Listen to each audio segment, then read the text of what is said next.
I think it's something that is very human.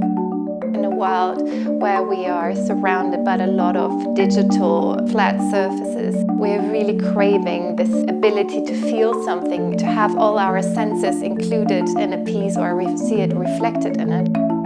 And I love this tactility, not only in the piece, but it kind of also reflects in the room. I really, really enjoy that. Hi, I'm Milena Kling, and here we are in my studio.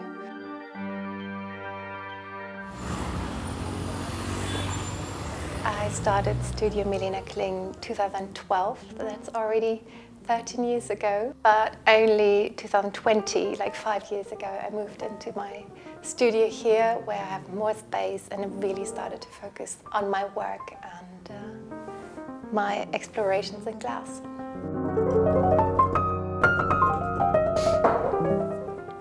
We're creating like this little samples where glass of the mirror sculptures is blown inside of the bubbles. When the glass is just crystal clear and we silver it, then we come up with these silver versions. When we use the colored glass, like a deeper hue, we can create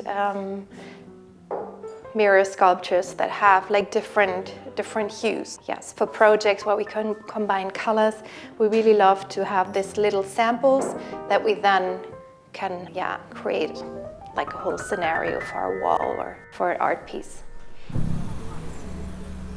For the first time I saw it in Tokyo at Tama Art University, it was definitely love at first sight. For me, glass in itself, it already brings this duality. It's really about strength and power and heat. It also demands a certain level of sensitivity and carefulness. It's really a long way from this rawness where it comes from. And I think this complexity of it, I really enjoy. This is the original material that we blew the circles in. It's a used and an unused version of it. These fine lines, they create the texture on the final pieces. The idea first was not to do an irregular glass, but it just came up and I felt like, yes, it just makes absolutely sense to have it like created from within, so the water is giving the shape. Part of my exploration of new projects is that we have this sketchbook where we kind of collect photos and quotes and ideas about building a carafe and building the structure of the glass and really capturing this unique basis of the wonder glasses that are blown into these rocks that I found. Where were we?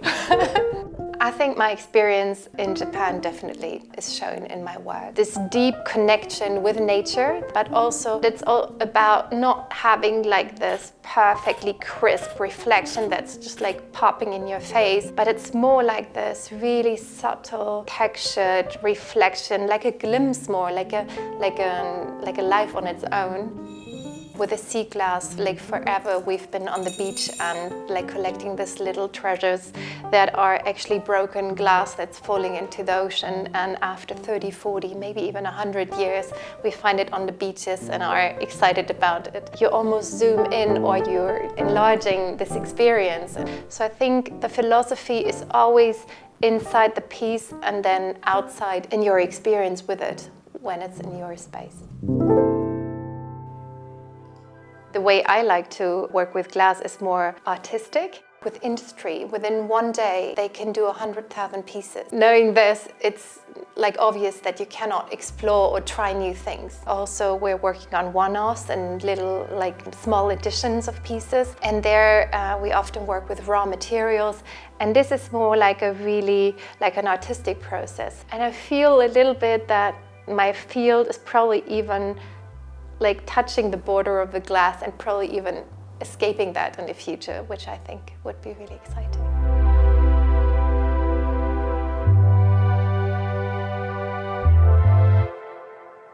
Glass is 1200 degrees hot. Like, it's really crazy hot, and when I'm standing in front of the kiln, it's like it almost burns your skin. The physical power of the glass and the heat is super omnipresent, and it's kind of a dangerous material, but then being able to find ways of let it be wild, but then also get it into the shape that we want and something in between, I think that's something that is super exciting.